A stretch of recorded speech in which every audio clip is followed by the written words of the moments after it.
bahwa nek butuh pangan nopo kemawon itu ono niku leres karena niku tugasipun negara atau pemerintah. Tetapi petani Cina misalnya ditanam warga kita atau ditanam petani Eropa niku bukan urusannya. Nek ingat yang kita keluarkan dari kerja-kerja produktif yang memang didorong oleh pemerintah, didukung oleh pemerintah dan dihargai oleh negara. Ini penting sangat Pak, jangan sampai ketika misalnya ada pandemi yang berkepanjangan nanti kita tidak tahu kapan berakhir tapi kita terus berdoa ini akan berakhir, atau ada krisis-krisis musibah yang lain tiba-tiba kita kalang kabut karena nopo, karena pasokan pangannya kekurangan. Karena apa? Karena ladang-ladang kita kurang cukup produksinya, karena padi-padi kita tidak menghasilkan cukup beras untuk bisa memenuhi kebutuhan pangan kita. Nah inilah yang kemudian berkat doa panjenengan saya Mbak Lulu nggih, karena ngertos nek dapil saya ini Kabupaten Sragen iki memang salah satu kekuatan nggih lumbung padinya secara nasional, maka politik nasional yang berpihak kepada petani menjadi kepentingan saya yang utama. Khususnya bisa menjadi percontohan nasional, dan oleh karena itu harus ada kebijakan dari pemerintah pusat, baik itu berupa anggaran ataupun bantuan untuk para petani, termasuk juga kelompok-kelompok perempuan, apakah itu melalui mesin pertanian, apakah itu sarana produksi, ya, apakah itu benih atau bibit, bahkan mungkin fasilitas permodalan KUR yang kita harapkan ini bunganya juga diperkecil lagi dari 6% syukur hanya misalnya 3%, sehingga apa? Sehingga ini bisa memacu dan menggairahkan bapak-bapak untuk terus meningkatkan produktivitas kita, dan kita akhirnya bisa bersedekah untuk bisa menjaga keselamatan rakyat Indonesia yang lain. Saya itu nggak pakai agunan atau jaminan. Tapi kalau untuk sektornya hanya 3%. Nah, monggo NU berpikir itu bantuan ini pancingan.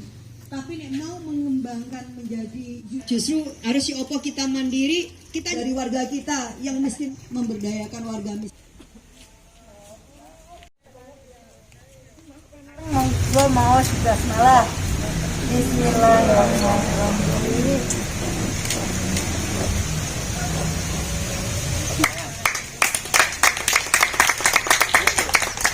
Ini yang pertama kunjungan ya. Jadi ini kunjungan kepada kelompok perempuan tani yang menerima program P2L dari saya, sekaligus juga ngaji bareng lah, sinau bareng, mendengarkan juga aspirasi dari warga desa Jambanan. Alhamdulillah dihadiri juga langsung sama kepala desa, kemudian juga ketua fraksi PKB dan juga para perangkat desa dan tentu kelompok tani. Nah, ini mengawali tahun baru dengan melakukan kunjungan lapangan sekaligus memastikan bahwa program kita berjalan baik apa tidak, kemudian apakah ada kendala atau justru mendapatkan dukungan ya dari terutama desa setempat, dan alhamdulillah yang kita lihat responnya bagus, dan kita juga minta bahwa desa dan termasuk fraksi kita justru mendorong pangan yang terintegrasi, yang berbasis keluarga dan komunitas atau pekarangan, itu yang bisa kita tingkatkan, karena ini sama dengan keinginan dari pemerintah kita atau Kementerian Pertanian kita. Jadi nggak perlu lahan yang luas, nggak perlu orang harus bingung harus nanam di mana, karena sebenarnya pekarangan kita adalah tempat terbaik untuk bisa menanam tanaman pangan yang terintegrasi.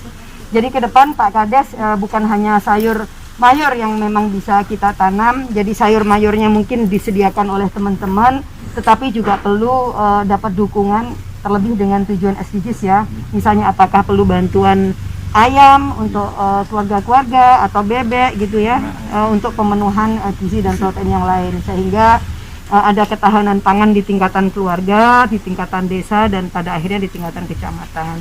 Nah, yang berikutnya dari kegiatan ini juga sebenarnya kita ingin memunculkan para pelaku usaha-usaha baru atau agribisnis, terutama dari kelompok-kelompok perempuan atau karang taruna, bahwa dari sektor pangan kita ini bisa menghasilkan sesuatu yang punya nilai tambah kalau ini dikelola, diolah ya. Jadi bukan hanya nanam, tapi kemudian ada hilirisasi. Tadi saya lihat juga ada contoh ya produk bagus, misalnya dari lidah buaya yang sudah bisa berupa minuman, kemudian juga keripik. Nah itu bagus. Nah kedepannya itu bahkan bisa untuk produk kosmetik. Nah kalau yang terkaitan dengan pelatihan SDM-nya, bagaimana nanti pemasarannya, termasuk misalnya bantuan alat ya untuk pengolahan horti, kita akan upayakan. Jadi untuk desa sini dan juga kecamatan Sidoarjo. Pokoknya dengan semangat dan kebersamaan itu nggak ada yang tidak mungkin kita lakukan. Gitu ya Pak ya. Di Sragen sendiri gimana untuk pemanfaatan lahan sempit sendiri, apa sudah maksimal atau belum? Nah nanti ini Pak Fatri yang bisa menjawab, tapi perlu memang dorongan secara politik ya, bahwa Sragen ini kan memberikan sumbangan 9 terbesar untuk padi secara nasional. Itu kan yang padi itu di sawah. Tetapi di Sragen sendiri menurut saya kan punya lahan-lahan tidur yang sangat luas, yaitu pekarangan-pekarangan kita untuk sektor pangan yang lain. Nah kalau perlu memang justru ada pemetaan ya, misalnya per kecamatan itu ada tanaman unggulan apa nih yang akan dikembangkan oleh Kabupaten Sragen. Satu contoh tadi misalnya saya menemukan ada lidah buaya. Kenapa tidak kemudian lidah buaya itu akan dikembangkan di Kecamatan Sidoarjo yang ditanam di pekarangan. Jadi kita nggak perlu berpikir ini ada lahan hamparan di mana ya khusus untuk berkebun lidah buaya itu, karena dari pekarangan rumah aja itu pasti kita akan bisa menemukan ratusan hektar di Kecamatan Sidoarjo. Kalau di satu desa aja masih bisa punya misalnya katakanlah 20 hektar ya di pekarangan. Nah itu ada berapa coba kalau itu se-Kecamatan Sidoarjo, itu lebih dari cukup untuk bisa menjadi sentra lidah buaya di Kecamatan Sidoarjo. Jambanan ini gimana Pak? Ya sementara untuk KWT di Desa Jambanan itu baru kali ini di sini itu ini saya jadikan percontohan di perdukuhan yang lain. Harapan kami itu warga masyarakat juga antusias. Tapi lambat ini sementara itu masih aduh perlu pompa semangat karena belum mengetahui bagaimana nanti bagaimana itu masih memang perlu bimbingan Mas banyak ini. Salah satu tadi kan targetnya agribisnis ya, supaya tanaman itu yang tumbuh bisa menghasilkan profit. Ya. Nah ini kan bisa menjadi pemicu Pak, maksudnya mendorong dukuh lah ya. Ya harapan kami ibu-ibu ini dengan adanya nanti setelah ini kan diberikan contohan dari Karang Taruna.